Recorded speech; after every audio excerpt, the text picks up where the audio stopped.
જીવન જીવવા માટે જેટલી સુવિધા જોઈતી હોય ને જેટલો આનંદ જોઈતો હોય બધું જ છે, પણ શાંતિ નથી, મગજ કામ કરતું નથી.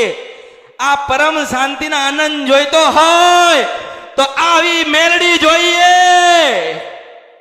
હું પરમ આનંદની પ્રાપ્તિને શાંતિ હલાવા આવીશો કે જ્યારે ભગવાન નારાયણ લેવા આવે ત્યારે એવું કહીએ કે હા ભગવાન, ભલે આજે આયા છો, થોડા વહેલા આવ્યા હોત તોય વાંધો નહીં, મેં મારી ખોડિયાના દર્શન કરી લીધા છે, મેં મારી બ્રહ્માણીને જોઈ લીધી છે, મેં પેલી પાવાની દેવી કાળકાને વાત કરી લીધી છે કે પાવાગઢમાંથી ઉતરી દેબડિયા તળાવમાં પડી નાઈન ધોઈન દૂત દેવી ચોખ્ખી થઈ. ભગવાન શંકર ભગવાન એક સોનાનું સુવર્ણ મોરનું પીસું આલ્યું છે, મારા 52 ગજના અંબોડમ ભરાયો. ભગવો ભેગ પહેર્યો છે. આ નારાયણ જે તમે નારાયણ કરશો, વિષ્ણુ કશો, એ નારાયણે સુવર્ણ રથ આપ્યો છે. રથ આવ્યો ને હું અંદર કાળકા ઉતરીને બેહી.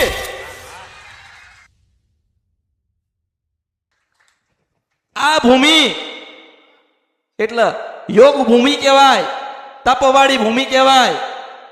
અહીંયા 3 મળે છે, એક રોગી, જોગી ને ભોગી. અને આ છે ને આ ઋષિનો દેશ કહેવાય અને કુશીનો દેશ કહેવાય. એટલે આને શું કહેવાય? યોગ ભૂમિ. સાત દરિયા પાર જાવ એટલે ભોગ ભૂમિ કહેવાય. મને મેરડીનો ઓળખો તો ઓળખાય. આજે પણ દેવ છે, ભગવાન છે, માતાજી છે, બધું છે. દિવસના રાતે થાય ને રાતની દિવસ કરવા તૈયાર છે. એવો મરદનો લાલ આવન ત્યારે થાય હું મેલડી છું. રસ્તે રજડતો કોક જતો હોય ને એવું કે મેલડી હોય તો મને પ્રમાણ આપ. એ તારા બાપના બાપના બાપના બાપ નતા 4 દી પેલા પાવાગઢમાં બેઠી. એવો થઈને તો આય, મારા રૂપના દર્શન નાલું તો ભર્યું, મારું નામ મેલડી બદલી નાખજે. 40 વર્ષનો માણસ હજારો વર્ષ જૂની માતાને પ્રશ્ન કરે છે. એટલા કહીએ છે કે નાની નથી ને મોટી નથી, રંગ નથી ને રૂપ નથી, આકાર નથી ને વિકાર નથી. એ આ ભગવાન તમારા ચંદ્ર ને સૂરજ નથી, આ દિવસ ને રાત નથી. લે માર તાકાત હોય તમારી મને પકડી લઉં મેલડી છું. શાસ્ત્રની બહાર છું માસ્તર. હું નિરાકાર નિરંજન મેલડી છું. મારો કોઈ આકાર નથી ને વિકાર નથી. દિવસે મારા માટે નથી અને રાતે મારા માટે નથી. મારા માટે એક જ છે, મારો ભક્ત અને આ મેલડી.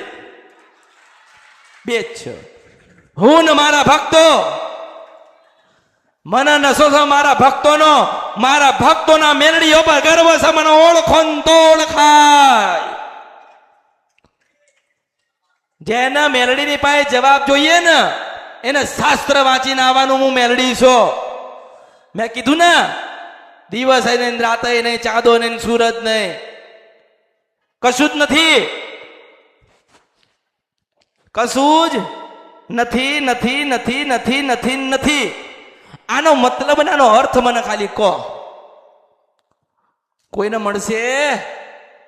કોઈ જગ્યાએ લખ્યું નથી કે ચાંદો નહીં સૂરજ નહીં. અમને તો ચાંદો ને સૂરજ બે દેખાય છે. તો માતા એવું કેમ કહે છે કે ચાંદો નહીં સૂરજ નહીં, દિવસ નહીં રાતે નહીં? કે ને દેવનો કોઈ આકાર અને વિકાર નથી. કોઈ મેલડી એવું કીધું તું માસ્તર કે હું આવી લાગુ છું? કોઈ મેલડી લખ્યું? ભગવાન શંકર ભગવાનના તમે કોઈ ગ્રંથ હોય જૂનામાં જૂના તો વાંચો. કોઈ જગ્યાએ કીધું છે કે હું આવો લાગુ છું? શું કે ખબર છે? નિરંજન નિરાકાર. આટલો આકાર છે ને આટલો વિકાર છે. આનો ઓળખી લો ને કે ઓળખો તો ઓળખાય. હવે આટલી વસ્તુ આપણે ઓળખી નહીં શકતા. તમે એવું વિચારો ને કે આપણી ખોડિયાલ આવી લાગતી હશે, એને તમે જો તમે બેભાન થઈ જાવ એવા લાગે છે હું મેલડી છું. એવું તેજ છે એનામાં, એવું તેજ છે એનામાં. પણ એ જોવા માટે શું જોઈએ? મનની આંખો જોઈએ, ભક્તિનું સ્મરણ જોઈએ. એ આપણી પાસે ક્યાંથી આવશે? કોણ લાવશે? માણસ ભૂલો પડતો જાય, ભૂલો પડતો જાય. પેલા પેલી મેલડી પાસે જતો તો હવે અહીંયા આવ, અહીંથી પછી કે ત્યાં જઈશું. અરે હું તો એવું કહું છું કે દેશ છોડીને તું વિદેશ જતો રે. જા, હાથ દરિયા પાર જા, 7 દરિયા પાર જા, તો ખબર પડે ને. આજ ભૂમિઓ પર, આજ દેશમાં ગંગાઈ છે, સરસ્વતી છે, અને કૃપા દેનારી આપણી કુળદેવી છે. જાઓ, જઈને પેલા ધોળિયાઓ જઈને પૂછો તમારી કુળદેવી છે? એમને એમના બાપની ખબર નથી કે અમારો બાપ કોણ હતો, અને આપણને ખબર છે કે આપણો કયો બાપ રાજપરાની ખોડિયાર લાયો હતો. આપણી માના બાપના નામ છે ખબર છે ને? એમને એમના બાપના ખબર, એમના બાપની ખબર નહીં કે અમારો બાપ કોણ હતો. એટલે આ જવાબ છે મારા કે ખોડિયાર કોની દીકરી હતી એનો ઇતિહાસ પડ્યો છે ને. કોના ઘરે જન્મ લીધો એ ખબર છે ને. માનું નામ શું હતું ને પિતાનું નામ શું હતું એ ખબર છે ને. દોડીએ 7 દરિયા પાર ખબર નથી હું મેલડી છું. એવો મારવા દેશ છે એવું કેજો. એને બધું બનાવ્યું, પણ માની મમતા મારા ભારત દેશમાં મળે છે હું મેલડી છું. એને એવું કેજો માની મમતા છે ત્યાં આપણા દેશમાં હોય, આ દેશમાં હોય. કારણ કે ગંગા અહીંયા છે, કાળકા અહીંયા છે. માતાઓ મૂર્ખ નથી કે એને એવું કીધું કે અહીંયા જગ્યા પર મારે બેહવું છે. એનું તો બધું એનું જ. સર્વ સૃષ્ટિ એની બનાવેલી. સર્વ સૃષ્ટિના જીવ માત્રને જન્મ માનનારા એ લોકો છે. આપણે અહીંયા આયા તો શું કર્યું? મિલકત ભેગી કરી, દીકરાઓ લાયા, દીકરીઓ લાયા, દીકરા પરણાયા, 3 દીકરા થયા, 3 દીકરા પરણાયા, 3 વહુઓ લાયા, 3 મકાન લેવાના ને. પછી એમના દીકરા થાય ને ભણવા મૂકવા જવાના. બપોરે 12 ને 12 પછી લેવા જવાનું. પતી ગયું. 65 હવનો માણસ 60 કે 70 કાઢશે. હવે તમે વિચાર કરો, અહીં દરેક બેહેલા માણસો છે ને બધાની 45 જ છે. હવે રહ્યા કેટલા? 15 વર્ષ. 15 માં 5 કાઢી નાખવાના, 10 વર્ષ. 10 વર્ષ છે ને. ચલો 10 નહીં, તમને બીજા 10 આલ્યા તો કે 20 થયા. તો યાદ રાખજો, 20 વર્ષ પહેલા, 20 વર્ષ પછી ભગવાનના ઘેર જવાનું છે. મને એક વચન આલ્યો કે ભગવાનના ઘેર જતા જતા તમે ખોડિયારને જોઈને જશો, તમે ચાઉંડને જોઈને જશો. મને વચન આલ્યો કે ના, અમે જોઈને જઈશું નારાયણના ઘરે અને ભક્તિ કરો. અને હું બતાવવા ના આવું તો મારું નામ મેલડી નહીં. 20 વર્ષ જ છે. હવે કેટલા વર્ષ છે? 20 વર્ષ છે. તો 20 વર્ષમાં એવું શું કરીશું કે આપણને માં આપણી જોડે વાતો કરે? એમ કહું છું, બધું છોડો, બધું ત્યાગો અને માની ભક્તિ જતા રહો. એમ કહું છું. જેટલા પણ આયા હોય ને, જેટલા પણ આયા હોય કે જેટલી પણ દૂર મારી વાત જાય, હું તમને એમ જ કહું છું કે હવે તમે 20 વર્ષ છે તમારી પાસે. કેટલા? 20 જ વર્ષ તમારી પાસે. બધું જોયું ને. દીકરા જોયા, દીકરી જોઈ, વહુઓ જોયું, ઘર જોયું, રૂપાળું જોયું, હારા કપડા પહેર્યા, બધું જ કરી લીધું. નવું સાધને લાવી દીધું, બધું આવી ગયું ને. હવે અત્યારે નવી માથાકૂટ લાયા છે. 70 વર્ષે એવું કહે છે કે દીકરો મારો મને રાખતો નથી. એવું કે 70 વર્ષના તમે થશો ને એટલે તમને કોઈ પાણી આલશે. સમય તો તમે આ સમય કોના માટે બગાડો છો? કોના માટે? જ્યારે ભગવાનના ઘેર જવાનું થશે ને ત્યારે કર્મનો હિસાબ થશે. એ કર્મનો હિસાબ કેવી રીતે થશે કે ના, તમને કોઈક દેવીના આશીર્વાદ હતા, તમને તમારી પેઢીમાં કોઈક માતાના આશીર્વાદ મળેલા છે. 20 વર્ષ હવે જીવવાનું છે. કેટલું? તો 20 વર્ષ જીવવાનું છે. તો 20 વર્ષની અંદર અને ભગવાન કદાચ એવું કે ભાઈ તમારા 50 વર્ષ જ જીવવાનું છે. જેનો જેવો લેખ હોય ને, કોઈ કે 50 વર્ષ જીવન, કોઈ 40 જીવન, કોઈ 80 જીવ છે ને. જ્યાં સુધી તમને તમારી માં દર્શન ના આપ, જ્યાં સુધી તમારી માની જોડે તમે વાતો ના કરી લો, જ્યાં સુધી તમે તમારી માના અસલ સ્વરૂપના દર્શન ના કરો, ત્યાં સુધી નારાયણના ઘરે નથી જવાનું. દર્શન આલ્યા પછી આપણી માં એવું કે કાલે જવાનું છે તો આજે જતા રહેજો, હું મેલડી છું. આ મૃત્યુ લોકની અંદર મુક્તિ હલાવવા માટે મેલડી આવી છું. દુઃખ તો પહેલા હતા જ, દુઃખ તો પછી તમારા પછી પણ રહેવાના છે. જ્યાં સુધી ચાંદો ને સૂરજ છે ને, ત્યાં સુધી દુઃખ રહેવાના જ. કઈક મૂકીને જાઓ. મારી તમને સલાહ છે, દરેકનો સલાહ છે. સારી ગાડી મૂકીને જજો, દીકરાના માટે સારી લાડીએ મૂકીને જજો.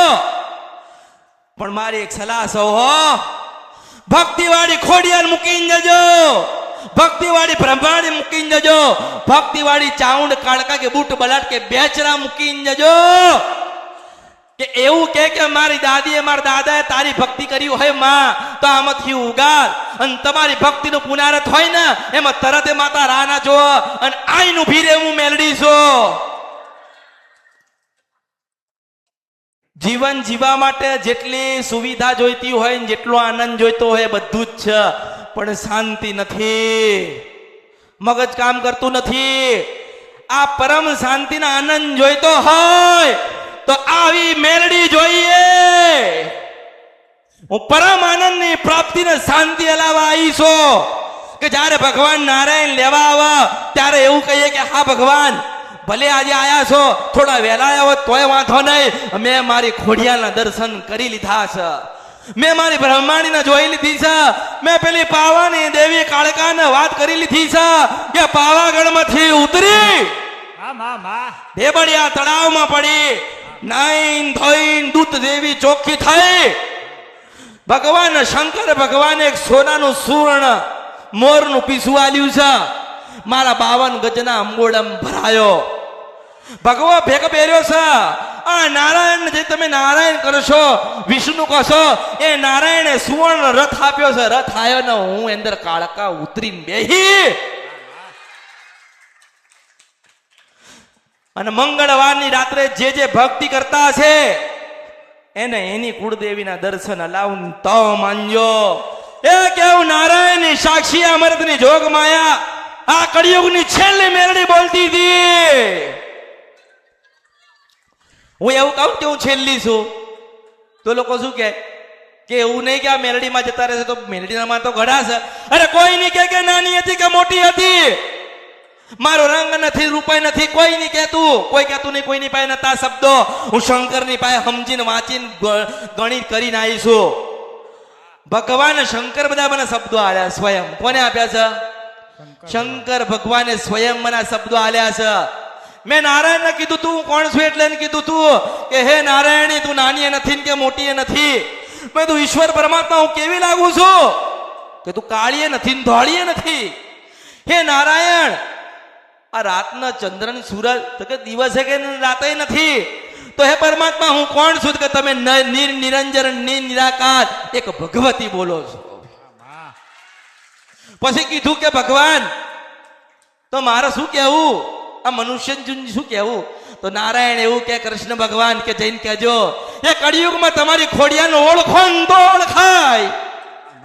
એવું ના, એવું જ ના. તો રાત્રે સુતા હોય, ભાર ઊંઘમાં હોય, અચાનક કોઈક આપણને જગાડી દે, આપણે જોઈએ કોઈ ના હોય, પણ કદાચ આપણને અચાનક જગાડી દે ને કોઈક ઊભા થઈને આપણે જોઈએ કે આ મન કોઈ જગાડી કે જગાડ્યો છે.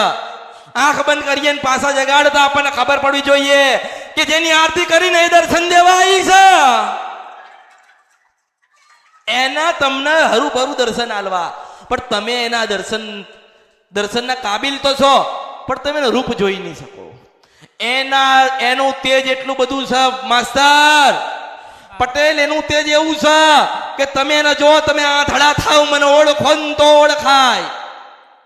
આ સૂર્યની સામું નથી જોઈ શકતા, આના કદી 1 કરોડ તેજ એનું સામે મેલડીને ઓળખો ને તો ઓળખાય. હવા હો ચંદ્ર ને સૂરજ ને ગળી જાય એનું નામ આ કળિયુગમાં ખોડિયાલ મેલડીને કાળકા કહેવાય. કેટલા હવા હો 125 સૂરજ ગળી જાય તો એને સંતોષ ના થાય ને એટલી તેજ વાળી છે આ માતાઓ. તો એ લોકો એવું કે અમે શ્રીફળમાં વાળીને નાખી આયા. તારા બાપનો બાપનો તો ત્યાંની બેઠી છું પેલા ઉજ્જૈનના રાજા વિક્રમની પાસે મને ઓળખો ને તો ઓળખાય. એટલે હું તમને મળવા આવી છું, તમે મને મળવા આવ્યા છો. એક જ ધ્યેય રાખજો, એક જ ધ્યેય રાખજો કે સ્વયં જ્યાં સુધી આપણા માના દર્શન ના થાય, આપણી ખોડિયાલને આપણે ના ઓળખી જઈએ ત્યાં સુધી મરવાનું નથી. દર્શન કર્યા પછી મળવાનું આવે ને તો કાલે ની આજે મરવાનું સૌ મેળડીશું. કોઈ આશા નહીં, કોઈ જ ઈચ્છા નહીં, કોઈ જ નથી. બસ પ્રાપ્ત થઈ ગઈ. જેને માતાઓને ભગવાન પ્રાપ્ત થઈ જાય અને એ માગે તો એ મૂર્ખ ના કહેવાય? મૂર્ખ કહેવાય, મૂર્ખ નહીં, મૂર્ખના સરદાર કહેવાય. એવું કહેવાય કે ગઈડા પેલા માતાજી પાસે પડદે વાતો કરતા માસ્તર પટેલ સાંભળ્યું તો હશે ને કે માતાઓ તો કે પડદે વાતો કરે, હું કળિયુગમાં હામો ઊભી રાખીને વાત ના મંડાવો. એ તમારી મેલડી નહીં, તારો ને મારો તો 500 વર્ષ જૂનો ઇતિહાસ પડ્યો છે. મને ઓળખો ને તો ઓળખાય. માતાઓ તો પડદે વાતો કરી અને માતાઓએ તો લોકોના કામ કર્યા. પડદેવી કેવી લાગતી હોય એ તો એવું કોઈ કે એવી આશા રાખો ને કે આપણી માં આપણને દર્શન દે. હવે માં દર્શન દે ને પટેલ તો કે મારા દીકરાને પરણાઈ દે ને માં. હે માનું કામ છે. જેને જન્મ આપ્યો છે મારવાનો અધિકાર એનો એનો એનો એનો એનો એનો જ. સમજતા નથી. હવે તો હું બધું લખાવું ને અને ઘરે ઘરે પુસ્તકો જાય અને વાંચન જ્ઞાન લે તો બરોબર છે. બાકી તો બધું હવામાં જાય. ક્યાં જાય? બધું હવામાં જાય. શું આયા, શું ગયા, ક્યાં ગયા તા? એ ખડોલ ધામ. શું લાયા? કશું નહીં. તો તમારા અવતારમાં ખોટ પડ્યો કહેવાય. કે ક્યાં ગયા તા? કે ખડોલ ધામ અમૃતની મેળડીને મળવા. કે શું લાયા? અમારી માનો પ્રેમ લાયા છીએ. શું લાયા? અમારી માની ભક્તિ વધાય એવું જ્ઞાન લાયા છીએ. કે શું સમજાયા? કે મરતા મરતા ખોડિયાના દર્શન કરવાના છે એવું સમજાયું છે. આપણે કેવા લાગીએ છે ને એ તો એને ખબર છે. એને ખબર છે ને હવે સમય કેવો આવ્યો ખબર? એ કેવી લાગે છે ને એ જોવાનો સમય આવ્યો. આપણે માને કહીએ કે અરે માં તું આવી લાગતી હતી. બધા ચિત્ર જે ચિત્ર દોર્યા ને, જોગણી આવી, ભગવાન આવા, મેલડી આવી, બહુ સુંદર છે ને બહુ રૂપાળા છે. પણ એને જોવું હોય, એને સમજવું હોય તો આજે હૃદય કહેવાય ને, હૃદય જે ધબકાર હાલે છે એ જ્યારે જ્યારે ધબકા ને ત્યારે ત્યારે ખોડિયાલ, કાળકા, મેલડી, બ્રહ્માણી, ચાઉંડ, આ હૃદય જ્યાં સુધી બોલે નહીં ને દેવીનું નામ ત્યાં સુધી દેવી નહીં આવતી. મને ઓળખો ને તો ઓળખાય. કઈક ન્યાલ થઈ ગયા. જેના જેના માતાજી મળ્યા ઇતિહાસમાં વાંચો, જેને જેને માતાજી મળ્યા એની ભક્તિથી મળ્યા હતા ને. હું કેવી રીતે મળી? અમૃતની ભક્તિ કે ભાવથી, એના ભજનથી કે એના વિશ્વાસથી હું એવી રીતે જ મળી ને.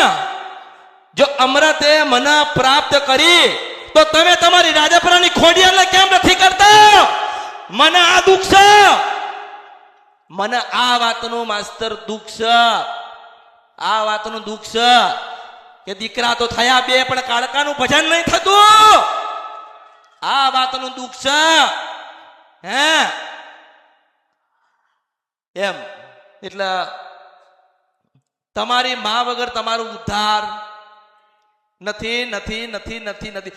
જ્યારે પણ હું બોલીશ, જ્યારે પણ મારે બોલવાનું આવશે ત્યારે કાયમ કહીશ કે મંગળવારનો ઉપવાસ કરજો, કુળદેવીના મઠે મંદિરે જજો, બધા જજો. માના માટે કશું ના લઈને જાવ તો કઈ નહીં, પણ ભાવ એવો લઈને જજો કે હે માં તને મળવા આવ્યા છીએ અને તમને સપનામાં મળવા આવે ને તો માનવાનું એ કળિયુગની પ્રથમ મેળડી આવી હતી.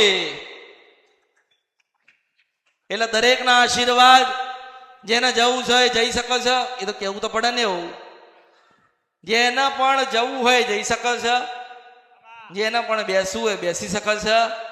આ તમામ મેલડી ધામ મારા ભક્તોને મેં અર્પણ કરેલું છે. આમાંથી એક ઈટ પણ મારી નહીં, મારી વસ્તીની નહીં, મારા સેવકોની નહીં, આ પટેલ કે માસ્તર જે પેલા હામાં સેવા કરે છે કોઈની નહીં નહીં નહીં નહીં. આ ધામ મારા ભક્તોનું છે. હું મેલડી છું.